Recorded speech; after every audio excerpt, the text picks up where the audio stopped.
Hello students, कैसे हैं आप सब। मैं कविता आईसीटी वर्चुअल क्लासेस में आपका स्वागत करती हूं और उम्मीद करती हूं आप सभी अच्छे होंगे और स्वस्थ होंगे।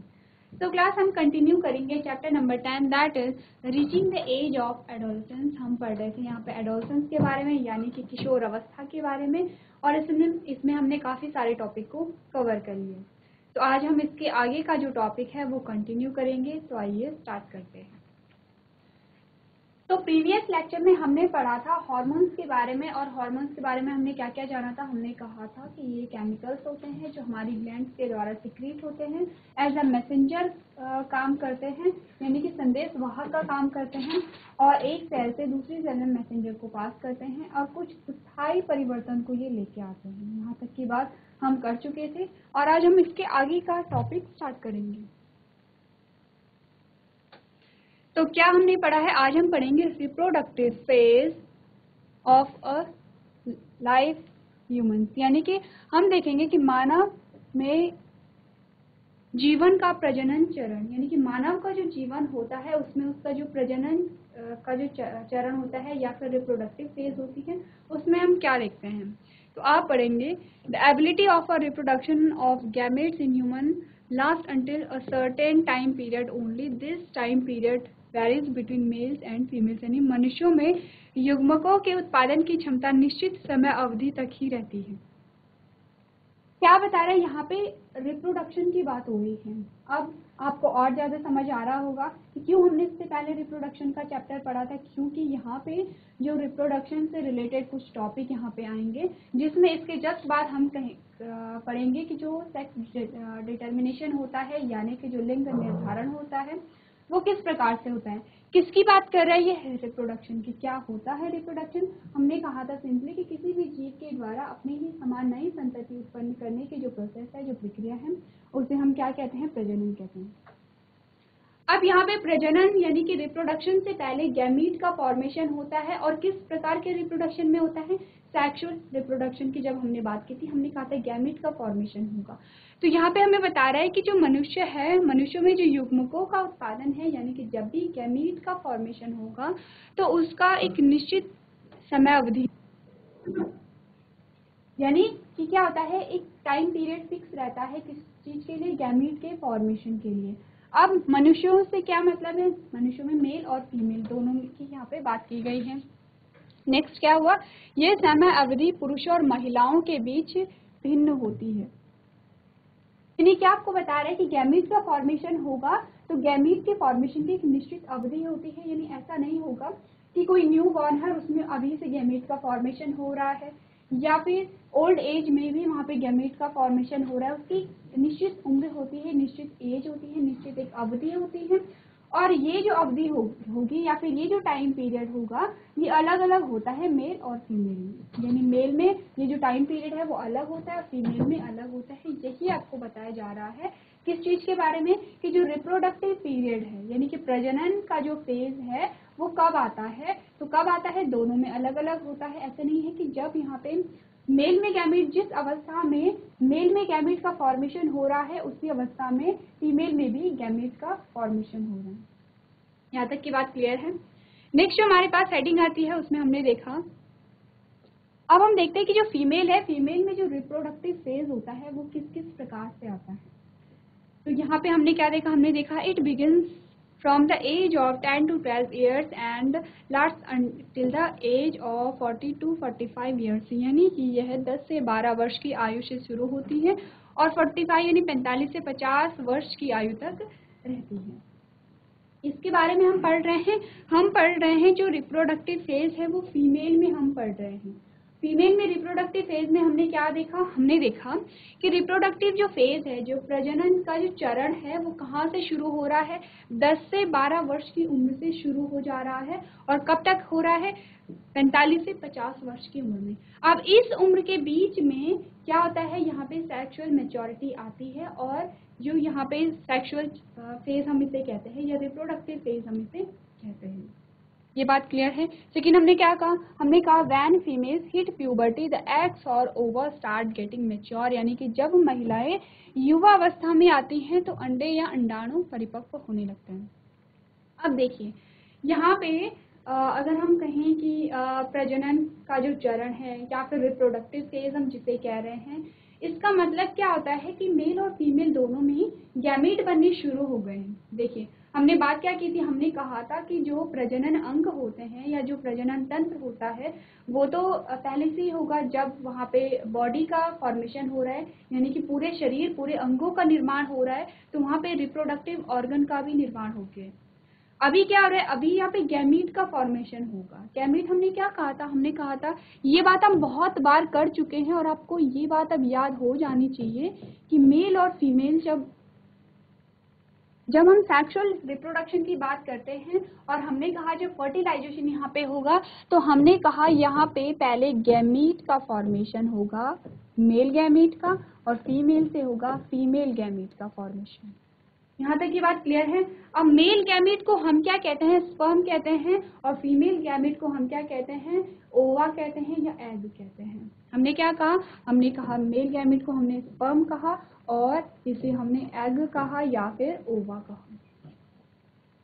अब ये जो गैमीट का फॉर्मेशन हो रहा है अभी हम पढ़ रहे हैं फीमेल में। हमने कहा फीमेल में जो गैमीट का जब फॉर्मेशन स्टार्ट हो जाएगा उसी को हम कहेंगे कि जो प्रजनन का जो चरण है, जो रिप्रोडक्टिव फेज है वो शुरू हो गया है। जब यहाँ पे गैमीट का फॉर्मेशन होगा किसमें, फीमेल में।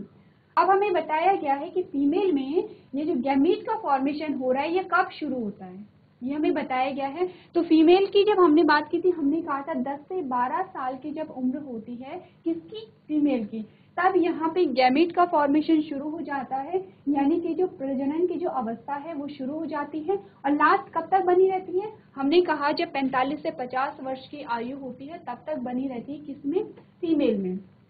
क्या होता है इस अवस्था के दौरान, हमने कहा यहाँ पे किसका फॉर्मेशन होता है, एग या ओवा का फॉर्मेशन होता है, और यही एग यही इसी ओवा को हम क्या कहते हैं, यहाँ पे हम इसे कहते हैं फीमेल गैमेट। अभी तक हमने सिर्फ इतनी बात की है, हम पढ़ रहे हैं कि जो फीमेल होती है, फीमेल में जो रिप्रोडक्टिव फेज है वो किस प्रकार से आता है। तो आपको ये एज याद रखनी है, इंपॉर्टेंट है, ये लाइन आपको याद रखनी है। ये जो पूरी लाइन है ये बहुत इंपॉर्टेंट है, इससे डायरेक्टली क्वेश्चन बनता है। ये आपको नोट करना है क्योंकि कुछ देर बाद मैं आपसे यही क्वेश्चन फिर से पूछूंगी कि बताइए जो रिप्रोडक्टिव फेज होता है वो फीमेल में कब शुरू होता है और कब वहाँ पे एंड होता है। नोट करेंगे और उसके बाद मैं आपसे क्वेश्चन करूंगी। चलिए, तो इसके बाद जो हमारे पास नेक्स्ट टॉपिक आता है, इसमें हमसे फिर से बात की गई है किसकी, जो फीमेल रिप्रोडक्टिव फेज है उसकी हमसे फिर से बात की गई है। तो क्या यहाँ पे बोला गया है, one of the ovaries then release the mature ova around 22 to 80 days. यहाँ पे लास्ट लाइन में हमें क्या बताया गया था कि जब भी महिलाओं में या फीमेल्स में यहाँ पे रिप्रोडक्टिव फेज आता है या फिर प्रजनन का जो चरण आता है तब क्या होता है, यहाँ पे एग का फॉर्मेशन होता है। और नेक्स्ट लाइन में हमें बताया गया कि ये जो एग का फॉर्मेशन हो रहा है, ये एग जो यहाँ पे रिलीज हो रहा है ये कब होता है, ये होता है हर 28 से 30 दिन के बाद। ये क्या होता है, इस एग का यहाँ पे फॉर्मेशन होता है और ये एग यहाँ पे रिलीज होता है। आपको ध्यान रखना है यहाँ पे क्या होगा, फीमेल में गैमीट का फॉर्मेशन होगा, गैमीट को ही हम एग कह रहे हैं। और कब ये जो एग है वो रिलीज हो रहा है, हमने कहा हर 28 से 30 दिन के बाद ये क्या हो रहा है, एग रिलीज हो रहा है। और ये साइकिल हर मंथ चलती रहती है, हर 28 से 30 दिन बाद यहाँ पे क्या होगा, एग रिलीज होगा। ये बात क्लियर है आपको यहाँ तक की। नेक्स्ट हमने क्या कहा, हमने कहा the wall of the uterus at this time when the egg is released become thick and hold the egg in case a fertilization occurs then the egg develop.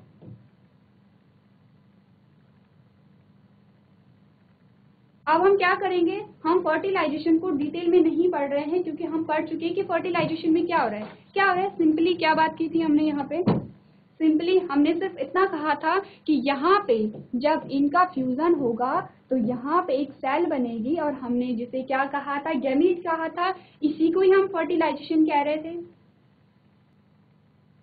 तो हमने क्या कहा था, हमने कहा कि यहाँ पे क्या होता है, जब हम रिप्रोडक्शन पढ़ रहे थे तो क्या पढ़ा था हमने रिप्रोडक्शन में, रिप्रोडक्शन यानी प्रजनन में क्या होता है, देखिए हमने कहा कोई भी जीव है वो अपनी ही समान नई संतति को उत्पन्न कर रहा है, जैसे कि जो संतति होती है वो फिर अपने माता पिता जैसी होती है, जैसे कि हम हैं और हमारे माता पिता हैं। तो यहाँ पे क्या हुआ, रिप्रोडक्शन की प्रक्रिया हुई थी, प्रजनन की प्रक्रिया हुई थी और तब जाके नई संतति का यहाँ पे निर्माण हुआ था। तो किस प्रकार होता है, हमने कहा कि यहाँ पे एक मेल है, मेल को क्या कहते हैं, मेल और फीमेल सबको पता है, आपको पता है मेल और फीमेल से क्या मतलब है, यहाँ पर आपको पता है तो हाथ खड़े कीजिए। ठीक है, ठीक है, आप में से कुछ को पता है कि मेल और फीमेल, मेल का मतलब होता है पुरुष और फीमेल का मतलब है स्त्री। तो जब मेल और फीमेल है, हम यहाँ पे लैंगिक जनन की बात कर रहे हैं, तो जब मेल और फीमेल है तो वहां उनसे फिर एक गैमीट बनता है, गैमीट बनता है। अब जब ये गैमीट बनता है तो मेल गैमीट को हमने स्पर्म कहा था और फीमेल गैमीट को हमने एग कहा था। ये जब ये गैमीट कहाँ बनेंगे, ये मेल बॉडी के अंदर और फीमेल बॉडी के अंदर अलग अलग बनते हैं। फिर क्या होता है, ये मेल और फीमेल गैमीट संलयित होते हैं, फ्यूज होते हैं, या फिर साधारण भाषा में कहीं कि मिक्स हो जाते हैं। जब यहाँ पे ये मिक्स होंगे तो ये मिक्स होके फिर अब ये एक सेल बनाएंगे, दो सेल मिलके एक सेल बना रही है यहाँ पे, जिसे हमने जाइगोट कहा था। और इसी प्रोसेस को हमने क्या कहा, फर्टिलाइजेशन कहा। यानी कि मेल गैमेट या फिर नर युग्मक और मादा युग्मक के संलयन को हमने क्या कहा, निषेचन कहा। और निषेचन के बाद जाइगोट बनेगा, जाइगोट के बाद एम्ब्रियो बनेगा, एम्ब्रियो के बाद फीटस बनेगा, और फीटस के बाद फिर क्या होगा, एक जो न्यू बॉर्न होता है नवजात शिशु का, वहां पे पूरा निर्माण हो जाता है। इसी को हमने क्या कहा, फर्टिलाइजेशन। क्या कह रहे हैं, सिर्फ फर्टिलाइजेशन इतना है कि जो नर युग्मक है और जो मादा युग्मक है, यानी मेल गैमेट और फीमेल गैमेट का जब फ्यूजन हो रहा है, जब मिक्सिंग हो रही है या संलयन हो रहा है, उसके बाद जाइगोट का फॉर्मेशन हो रहा है, इसी को हमने फर्टिलाइजेशन कहा। अब बताइए कि कितने बच्चों को अभी भी नहीं पता है कि फर्टिलाइजेशन यानी कि निषेचन किसे कहते हैं। हमने क्या कहा, हमने कहा जब प्रजनन की प्रक्रिया हो। अच्छा, आपको पता है कि रिप्रोडक्शन किसे कहते हैं, किसे पता है कि रिप्रोडक्शन यानी प्रजनन किसे कहते हैं। तो चलिए, तो हम क्या करते हैं, एक बार फिर से आप लोगों को पता है कि प्रजनन किसे कहते हैं, हाथ खड़े कीजिए, किसे पता है, किसी को पता नहीं है प्रजनन किसे कहते हैं। चलिए, किसी को पता नहीं है प्रजनन किसे कहते हैं, ठीक है, मैं आपको बताती हूँ। तो हम क्या कह रहे हैं, हम देखते हैं कि प्रजनन किसे कहते हैं। प्रजनन हमने कहा कि कोई भी जीव है, चाहे वो कोई पशु हो, चाहे वो कोई मनुष्य हो, या फिर चाहे वो कोई पौधा हो, उसमें वो क्या करता है, अपने ही समान नई संतति को उत्पन्न करता है, उसे हमने क्या कहा, प्रजनन कहा। जैसे कि हमने क्या देखा, आपने कोई बीज बोया वहां पे और उस बीज से एक नए पौधे का निर्माण हो गया है, तो अब उस पौधे से फिर क्या होगा, बीज का निर्माण होगा। इसे हमने फर्टिलाइजेशन कहा है। अभी तक हम क्या बात कर रहे हैं, हमने कहा कि यहाँ पे क्या हो रही है, रिप्रोडक्टिव जो फेज फीमेल में हो रही है, कब से शुरू हो रही है, 10 से 12 वर्ष की उम्र में, और लास्ट कब तक है, 45 से 50 वर्ष की उम्र तक यहाँ पे चल रही है। नेक्स्ट हमने यहाँ पे क्या कहा कि जब यहाँ पे गैमीट का फॉर्मेशन हो रहा है, यानी ओवा का निर्माण जब हो रहा है, तो कब होता है, हर 28 से 30 दिन के बाद यहाँ पे एक ओवा का निर्माण हो रहा है या फिर एक एग। अब आप कंफ्यूज नहीं करेंगे, फीमेल गैमेट को, मादा युग्मक को ही हम क्या कह रहे हैं, एग भी कह रहे हैं और ओवा भी कह रहे हैं। आप कुछ भी कह सकते हैं, आप लोग अलग अलग नामों से कंफ्यूज नहीं करेंगे, क्योंकि आपको हर एक नाम याद होना चाहिए। आपके पास जो क्वेश्चन आ सकता है वो किसी भी नाम से आ सकता है, फीमेल गैमेट लिख दिया वहाँ पे, ओवा लिख दिया या एग लिख दिया, इसलिए आप हर एक नाम को याद करते हुए चलेंगे। तो हमने क्या कहा, हमने कहा कि 28 से 30 दिन के, हर 28 से 30 दिन के बाद यहाँ पे एक ओवा का फॉर्मेशन होता है, यानी कि फीमेल में जब गैमीट का फॉर्मेशन होगा तो कब वो रिलीज होगा, वो रिलीज होगा 28 से 30 दिन में। क्लियर है। नेक्स्ट हमने क्या कहा कि जब ये रिलीज होगा और यहाँ पे जब निषेचन की प्रक्रिया होगी, निषेचन क्या होगा कि यहाँ पे मेल गैमेट और फीमेल गैमेट ने फ्यूजन किया, संलयन किया और फर्टिलाइजेशन हो गया है, उसके बाद अब एग डेवलप करेगा, क्योंकि अब जो एग है वो अब जाइगोट में परिवर्तित हो चुका है। और इसी के बाद अब क्या होगा, यहाँ पे भ्रूण का निर्माण होगा, भ्रूण से ही वहाँ पे क्या होगा, अब जो वहाँ पे न्यूबॉर्न जो बेबी जब हम देखते हैं तो धीरे धीरे करके उसकी पूरी बॉडी का वहाँ पे डेवलपमेंट होता है। नेक्स्ट जो लाइन हमें कहती है वो क्या कहती है, when the fertilization does not takes place the lining of uterus sheds along with the egg and the blood vessels. अब क्या होता है, दो कंडीशन हमें दी गई है। सबसे पहले हमें ये बताया है कि जब यहाँ पे एग का प्रोडक्शन होगा, एग का निर्माण होता है, तो जो यूट्रस की जो वॉल होती है, यूट्रस की जो दीवारें होती हैं वो क्या हो जाती हैं, यहाँ पे वो थिक हो जाती हैं। क्यों थिक होती हैं, ताकि जब यहाँ पे फर्टिलाइजेशन होगा और फर्टिलाइजेशन के बाद जो जाइगोट कब कहाँ पे आएगा, यूट्रस में आएगा, तो यूट्रस फिर क्या करेगा, उसे वहाँ पे बना के रखेगा। और वहाँ पे जब एग का जो जाइगोट का डेवलपमेंट होगा यानी कि विकास होगा तो वो कहाँ होगा, यूट्रस में ही होगा। तो यूट्रस की जो दीवारें होती हैं वो थिक होने लगती हैं, मोटी होने लगती हैं, जिससे कि वो वहाँ पे जो जाइगोट है उसे सुरक्षा प्रदान कर सके। लेकिन ये कब होगा, जब यहाँ पे फर्टिलाइजेशन यानी कि निषेचन की प्रक्रिया होगी। यही हमने कहा था कि अंडाशय में से एक तब परिपक्व डिंब को लगभग 28 से 30 दिनों में छोड़ देता है, यानी कि यही कह रहा है कि 28 से 30 दिनों में यहाँ पे गैमीट का फॉर्मेशन होगा। इस समय गर्भाशय की दीवार, अब हमने यूट्रस को हम क्या कहते हैं, गर्भाशय कहते हैं। अब गर्भाशय क्यों कह रहे हैं वहाँ पे, क्योंकि वहाँ पे भ्रूण होता है, भ्रूण का जो विकास होता है वो गर्भाशय में ही होता है। तो क्या होता है, गर्भाशय की जब दीवार क्या होती है, जब अंडा निकलता है और निषेचन होने की स्थिति में अंडे को पकड़ने के लिए मोटी हो जाती हैं और अंडा वहाँ पे विकसित होता है। लेकिन क्या हो, अगर वहाँ पे फर्टिलाइजेशन ही ना हो यानी कि निषेचन ही अगर नहीं हो रहा है तो क्या होगा, क्योंकि यहाँ पे क्या जाइगोट तब बनेगा जब निषेचन होगा, और जाइगोट जो तब वहाँ पे यूट्रस में आएगा जब क्या होगा, यहाँ पे फर्टिलाइजेशन की प्रोसेस पूरी होगी।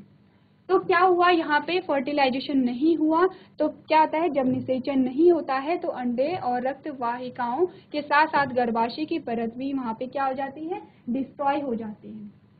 अब क्या होगा देखिए, जब यहाँ पे गैमीट का निर्माण होना शुरू हुआ था, किसमें, फीमेल में पढ़ रहे हैं हम, तो गैमीट का फॉर्मेशन जब वहाँ पे हुआ था, जैसे जैसे वहाँ पे एग का फॉर्मेशन होना शुरू हुआ तो क्या हुआ, जो यूट्रस है यानी जो गर्भाशय है उसकी जो दीवारें हैं वो मोटी होनी शुरू हो गई, क्योंकि अब उसे क्या करना है, जाइगोट को उसे सुरक्षा प्रदान करनी है। तो यहाँ पे एक्स्ट्रा लेयर, एक्स्ट्रा आप मान सकते हो क्योंकि मोटी ठीक हो रही है। तो अगर वहाँ पे फर्टिलाइजेशन हो जाता है तो ठीक है, वहाँ पे जो यूट्रस है यानी जो गर्भाशय है वो अपना काम प्रॉपरली करेगा। लेकिन अगर फर्टिलाइजेशन नहीं हुआ तो क्या होगा, ये जो यहाँ पे एग वहाँ पे बना था, जो यहाँ पे एग वहाँ पे बना था, जो ओवा वहाँ पे बना था, जिसे हम फीमेल गैमीट कह रहे हैं, वो भी क्या होगा, वहाँ से वेजाइना से बाहर निकल जाएगा। और उसके साथ साथ और वहाँ पे क्या चीजें निकलती हैं, हमने कहा एग के साथ साथ ब्लड वेसल्स भी यहाँ से बाहर निकल जाती हैं। जब ये किस स्थिति में होता है, जब वहाँ पे निषेचन की प्रोसेस नहीं पाई जा रही है। ये हो गया। फिर इस टाइम पीरियड के बाद फिर क्या होता है, फिर से एग का जो डेवलपमेंट है वो शुरू हो जाता है और उसके जस्ट 28 से 30 दिन बाद सेम यही प्रोसेस यहाँ पे दोहराई जाती है।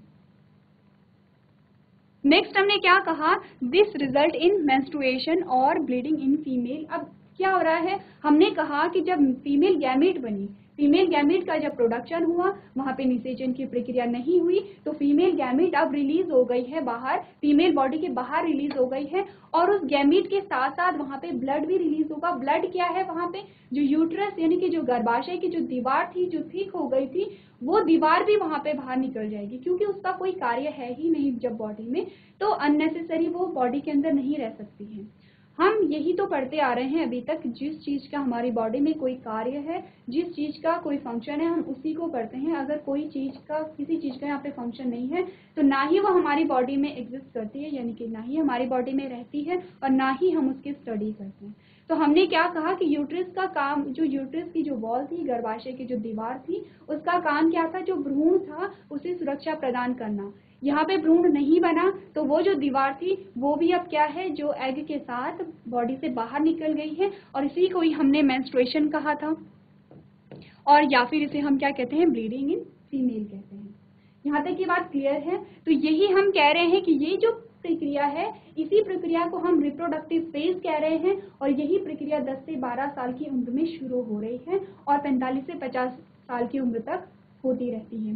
नेक्स्ट लाइन हमारे पास क्या कहती है, the first menstruation flow occurs at the puberty and is called menarche. अब याद आपको क्या रखना है, यहाँ पे ये वर्ड आपको याद रखना है, मेनार्क। यानी कि जब किसी फीमेल में पहली बार मेंस्ट्रुएशन होता है या फिर यहाँ पे जो ब्लीडिंग की जो साइकिल स्टार्ट होती है, शुरुआत की जो साइकिल होती है, तो उसे हम क्या कहते हैं, मेनार्क कहते हैं। ये वर्ड आपको याद रखना है, डायरेक्ट क्वेश्चन आता है यहाँ से। और सेकेंड हमसे क्या कहा गया है, when the menstruation flow stop it is termed as a menopause. दोनों ही वर्ड आपको याद रखने हैं, मेनार्क और मेनोपॉज। अब मेनार्क क्या है, जब हमने कहा कि 10 से 12 साल की उम्र में जो रिप्रोडक्टिव फेज है वो स्टार्ट हो रही है, हमने कहा वो मेनार्क है। जब फर्स्ट टाइम पे मेंस्ट्रुएशन स्टार्ट हुआ था, हमने नेक्स्ट लाइन में कहा था कि ये जो रिप्रोडक्टिव फेज है कब तक चलती रहती है, 45 to 50, यानी कि 45 से 50 साल की उम्र तक ये जो फेज चलता रहता है। और लास्ट जो मेंस्ट्रुएशन होगा उसे हमने मेनोपॉज कहा था। दोनों ही वर्ड को आपको याद रखना है, इंपॉर्टेंट है। नेक्स्ट लाइन में हमने क्या कहा, हमने कहा the whole menstruation cycle occurs because of female hormone. अब हमने कल हार्मोन के बारे में पढ़ा था कि क्या होते हैं हार्मोन, क्या फंक्शन होता है हार्मोन का। तो एक और फंक्शन हमें मिल गया है कि ये जो सारी ही प्रोसेस अभी तक की हमने पढ़ी है किसकी वजह से हो रही है, फीमेल हार्मोन की वजह से हो रही है। फीमेल हार्मोन ही अलग अलग प्रकार के चेंजेस कर रहे हैं, चाहे वहाँ पे यूट्रस की वॉल का थिक होना हो या फिर एग का जो डेवलपमेंट है, सारी जो प्रोसेस होती है वो फीमेल हार्मोन के द्वारा ही यहाँ पे की जाती है। इंपॉर्टेंट जो टर्म्स हैं उनकी जो डेफिनेशन है उसे आपने यहाँ पे नोट करना है।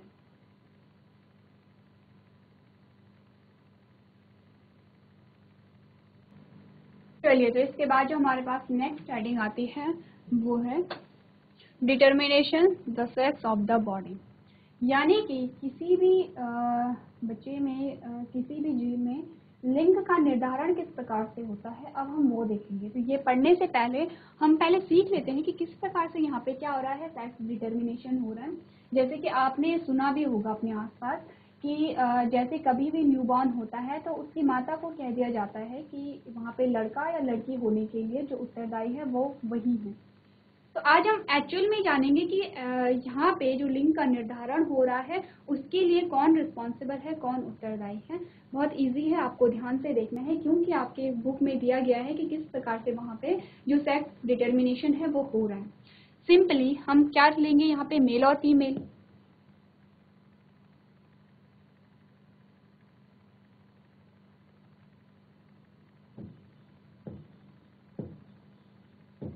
ये मेल है और यहाँ पे हमारे पास आती है फीमेल। तो यहाँ पे ये होंगे पेरेंट और पी से मैं इन्हें इंडिकेट कर रही हूँ। सिंपल सी बात यहाँ तक की। फिर उसके बाद क्या हुआ, मेल से बना मेल गैमेट, जो कि हम अभी तक कई बार बात कर चुके हैं जिसके बारे में। यहाँ पे गैमेट बन गया है और गैमेट को मैं इंडिकेट कर रही हूँ यहाँ पे जी से। सिंपल सी बात है। अब यहाँ पे तो हमने अभी तक सिंपली देखा गैमीट बन रहे हैं और किस प्रकार से गैमीट का फ्यूजन होगा और यहाँ पे क्या बनेंगे, यहाँ पे जो ऑफस्प्रिंग बनेंगे वो किस प्रकार से बनेंगे। अब हम देखते हैं कि यहाँ पे जो सेक्स डिटर्मिनेशन होगा, अभी तक हमें ये नहीं पता चल रहा है कि किस प्रकार से होगा। तो हमारे पास सबसे पहले हम जानेंगे गुणसूत्र के बारे में कि गुणसूत्र कितने होते हैं, क्रोमोजोम हमारे पास कितने होते हैं। टोटल नंबर ऑफ क्रोमोजोम,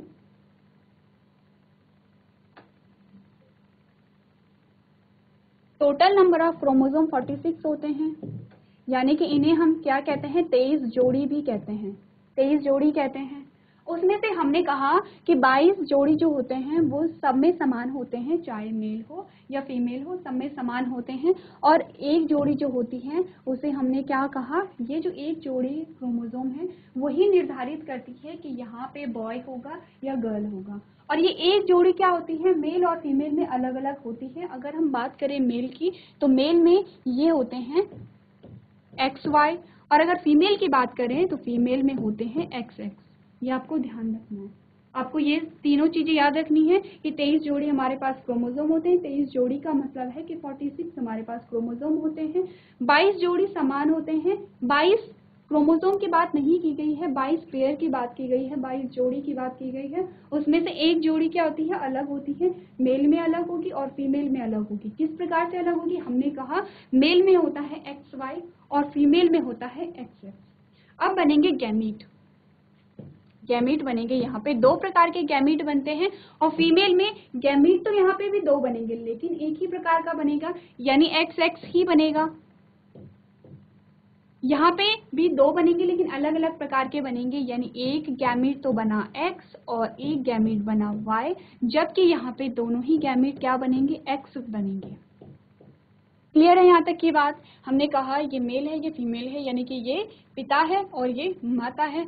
यहाँ पे क्या है, इनके जो गुणसूत्र हैं इन्हें हम क्या कहते हैं, सेक्स क्रोमोसोम कहते हैं, क्योंकि क्या कर रहे हैं, ये लिंग का निर्धारण कर रहे हैं, इसीलिए इन्हें सेक्स क्रोमोसोम कहा जाता है। और 22 जोड़ी जो क्रोमोसोम होते हैं उन्हें ऑटोसोम्स हम कहते हैं। उसके बाद हमने क्या कहा, हमने कहा गैमीट अब बन गए हैं तो अब गैमीट का फ्यूजन होगा।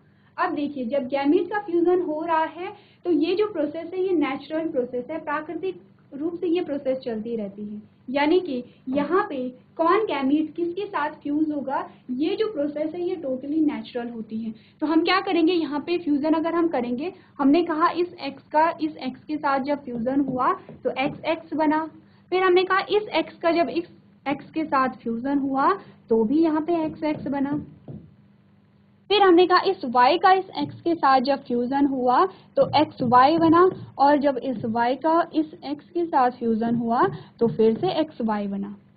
अब हमारे पास 4 प्रकार की संतति आती है जिसे हम F1 जनरेशन कहते हैं या फिर पहली पीढ़ी कह देते हैं।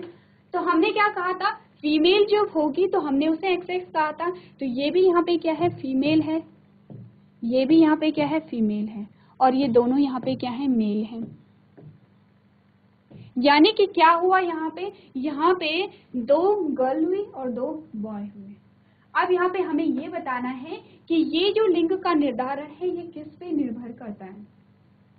अगर हम देखें यहाँ पर, तो अगर हम फीमेल की बात करें तो फीमेल के समान यहाँ पे क्या होते हैं, गैमीट यहाँ पे समान होते हैं, युग्मक समान है।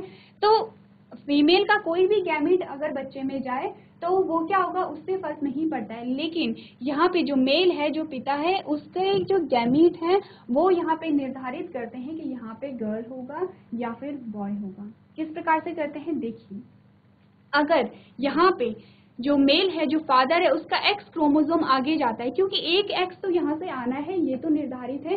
एक गैमीट कहाँ से होगा, जब एक गैमीट मेल का और एक गैमीट फीमेल का जब फ्यूज हो रहा है तो एक X ने तो यहाँ से आना है, ये निर्धारित है, चाहे वो ये हो या ये हो। अब जब गैमीट एक जैसे हैं, जब युग्मक एक जैसे हैं, तो इससे फर्क नहीं पड़ता है कि ये आता है या ये आता है, दोनों में से कोई भी आए रिजल्ट सेम ही रहेगा। लेकिन क्या होगा, अगर यहाँ पे मेल का X क्रोमोसोम इनके साथ फ्यूज होता है तो यहाँ पे गर्ल आ रही है, और अगर मेल का Y क्रोमोसोम इनके साथ फ्यूज होता है तो बॉय आ रहा है। इससे आप पता लगा सकते हैं कि यहाँ पे लिंग का निर्धारण कौन कर रहा है, जो मेल है, मेल के जो गैमीट है, जो युग्मक है, वो निर्धारित कर रहे हैं यहाँ पे कि लड़का होगा या लड़की होगी। लेकिन हम ये नहीं कह सकते हैं कि मेल इस यहाँ पे लिंग निर्धारण के लिए उत्तरदायी है। क्यों? क्योंकि मैंने आपको पहले ही बताया था ये जो प्रोसेस है ये नेचुरल है। यहाँ पे जो मेल है, मेल के गैमीट उत्तरदायी होते हैं, ना कि मेल यहाँ पे उत्तरदायी होता है। आपको ये चीजें ध्यान रखनी है। और फीमेल का यहाँ पे ना ही फीमेल के गैमीट का यहाँ पे कोई रोल है, क्योंकि दोनों ही समान प्रकार के गैमीट यहाँ पे हमारे पास आ रहे हैं। तो यहाँ तक की बात आपको ध्यान रखनी है। तो हमने बात क्या की अभी तक, हमने बात की यहाँ पे गैमीट का फॉर्मेशन हुआ और गैमीट से संतति यहाँ पे बनी है, और किस किस प्रकार से यहाँ पे जो संतति है उसमें जो सेक्स डिटर्मिनेशन है वो किस प्रकार से यहाँ पे हुआ है। तो चीजें हमें क्या याद रखनी है, यहाँ पे सेक्स डिटर्मिनेशन के लिए जो मेल है, मेल के गैमीट रिस्पॉन्सिबल होते हैं, ना कि मेल और फीमेल। तो यहाँ तक की बात क्लियर है। और आप यहाँ पे अब हमारे पास एक इमेज आती है, इमेज के थ्रू भी आप देख सकते हैं कि यहाँ पे किस प्रकार से सेक्स का डिटर्मिनेशन हो रहा है। चलिए, सो क्लास आज आपने सीखा कि किस प्रकार से यहाँ पे सेक्स का डिटर्मिनेशन किया जाता है। तो आज का सेशन हम यहीं पे एंड करते हैं। इसके आगे का जो पोर्शन है हम नेक्स्ट क्लास में उसे कंटिन्यू करेंगे। तो अभी तक क्लास में बने रहने के लिए आपका धन्यवाद।